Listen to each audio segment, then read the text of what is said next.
누가복음은 사도 누가가 기록했고요. 의사였던 사도 누가가 기록했습니다.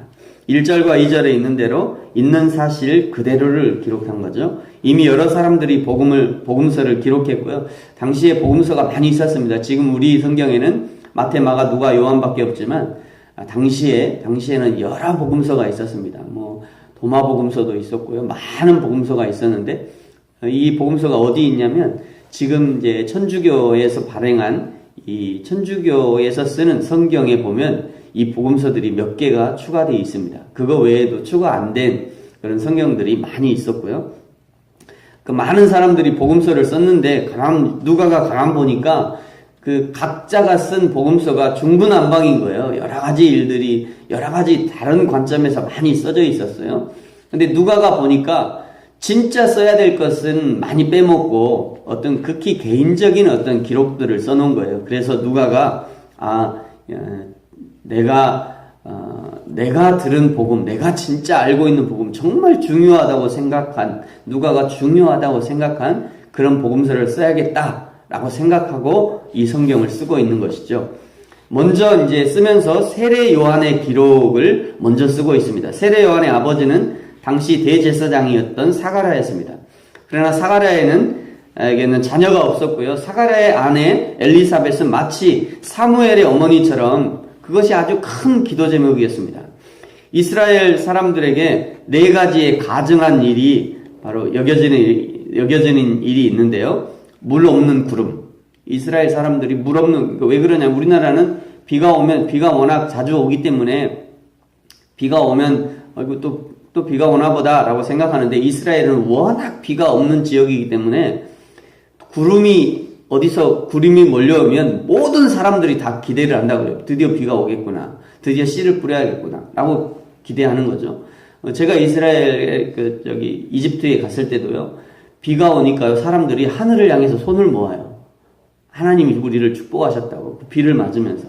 그 정도로 비를 이제 기다리는 거죠. 그런데 구름이 왔는데 비가 안 떨어지고 그냥 지나가는 거예요. 그러면 그 구름을 보고 다들 그 구름을 보고 이 가증한 구름이다. 우리를 속였다. 이러면서 이렇게 저주를 퍼붓는다고 그래요. 그 중에 하나가 이제 이 물 없는 구름이고요. 두 번째는 가을나무. 열매가 없는 가을나무를 또 가증한 것이다. 라고 얘기한다고 합니다. 세 번째는 물 없는 샘. 샘은 샘인데 물이 없어요. 그러면 그걸 또 가증하다라고 표현한다고 그래요. 그리고 마지막이 아이가 없는 태를 가증하다라고 얘기한다고 합니다. 그러니까 당시 대제사장의 아내가 아이를 잉태하지 못하는 것은 제사장의 체면을 구기는 말로 할 수 없는 그런 부끄러운 일로 여겨졌던 것이죠. 그런 사가랴에게 가브리엘 천사의 수태고제는 마치 마른 대지의 단비와 같은 소식이었을 것입니다. 그러나 사가랴는 그 말을 믿지 못했죠. 사가랴의 이 불신앙은 말을 못하게 되는 징계를 받게 되고 그 이후에 엘리사벳은 잉태하고 너무 귀하게 얻은 생명을 조심하겠다는 그런 의도였는지 모르지 정확히는 알 수 없지만 5달 동안 숨어서 지내게 됩니다.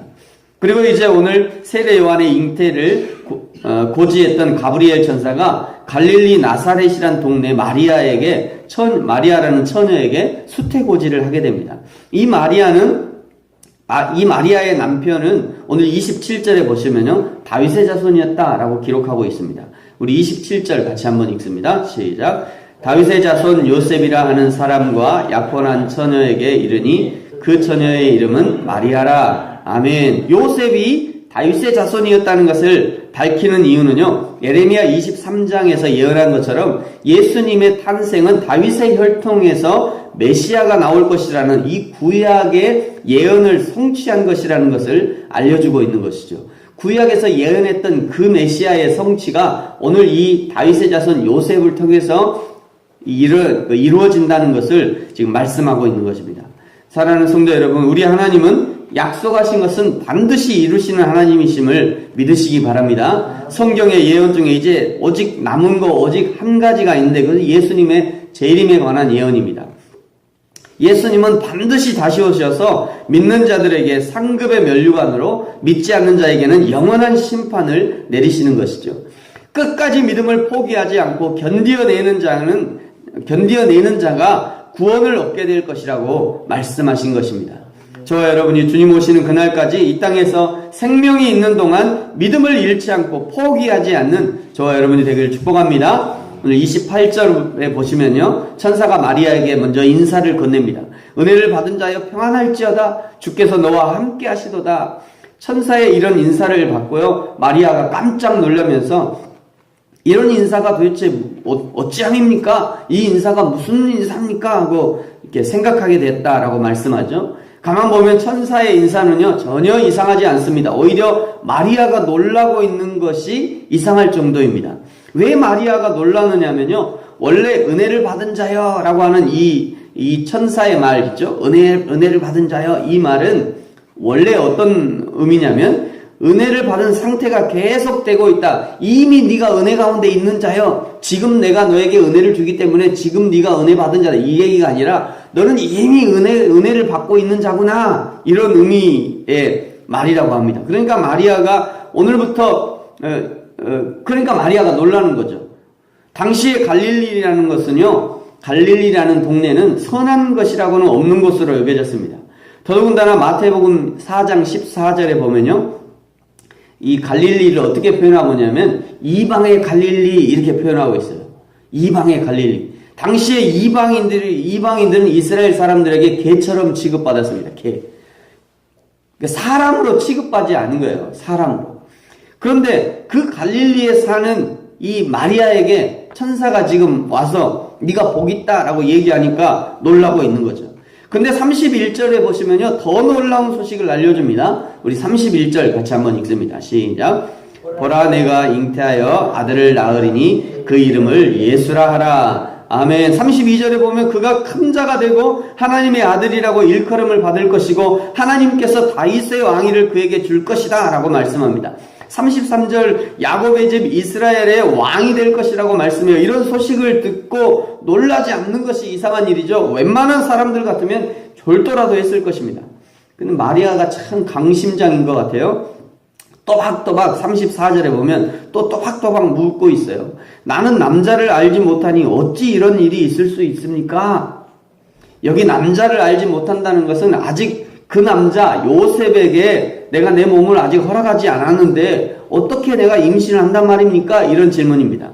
35절에 보시면 천사가 대답합니다. 성령이 내게 임하시고 지극히 높으신 이의 능력이 너를 덮을 것이다. 그 아이가 태어나면 하나님의 아들이라고 일컬어질 것이다. 잉태했다는 것보다 더 놀라운 이야기죠. 성령으로 잉태한다는 생전 처음 듣는 이야기를 지금 하고 있는 것입니다. 마리아가 자신이 성령으로 잉태하게 된다는 것을 믿지 못하는 눈치를 보이자 36절에 바로 마리아의 사촌인 엘리사벳의 임신 소식을 알려줍니다. 왜 마리아에게 엘리사벳의 임신 소식을 알려주냐면요, 아까 얘기했던 것처럼 당시에 엘리사벳을 아는 모든 사람들은 엘리사벳이 임신한다는 것은 불가능한 것이라고 생각하고 있었기 때문입니다. 근데 그 엘리사벳이 임신했다는 소식을 알려주는 거예요. 여러분, 엘리사벳이 얼마나 고통스러웠을지 생각해 보셨습니까? 지금이야 임신이 안 되면, 지금이야 대부분 임신하지 못하는 것은 너무 늦게 하기 때문이에요. 지금 많은 사람들이 너무 늦게. 더군다나 또 너무 그냥 여러 가지 것을 막 이렇게 음식을 먹기 때문에 인간의 몸이 파괴된 거죠. 그만큼. 어쨌든지 지금이야 시험관 하기를 하든지 원인을 밝혀보든지 하겠지만 당시에는 무조건 여자 책임이었으니까 이 엘리사벳이 보통 스트레스가 아니었을 것입니다. 근데 이 엘리사벳이 임신되었다는 것이에요. 그러니까 마리아가 임신되는 것은 무엇이 문제냐는 거죠. 전혀 문제가 아니라는 것을 천사가 얘기하는 것입니다. 또 한 가지 마리아가 놀라는 이유가 있는데요. 그것은 임신한다는 것은 안 되는 일이기 때문에, 자기가 지금 임신한다는 것은 지금 그래서는 안 되는 일이기 때문에 놀라고 있는 겁니다. 성경은 마리아가 처녀라고 소개하고 있죠. 그런데 이미 마리아는 요셉과 정혼한 사이였습니다. 당시에는요, 이미 두 사람이 부부로 여겨지는 그런 상황이었단 말이죠. 이미. 아직, 몸은 허락해주지 않았지만, 마리아와 요셉은 이미 부부로 여겨지는 그런 사이였습니다.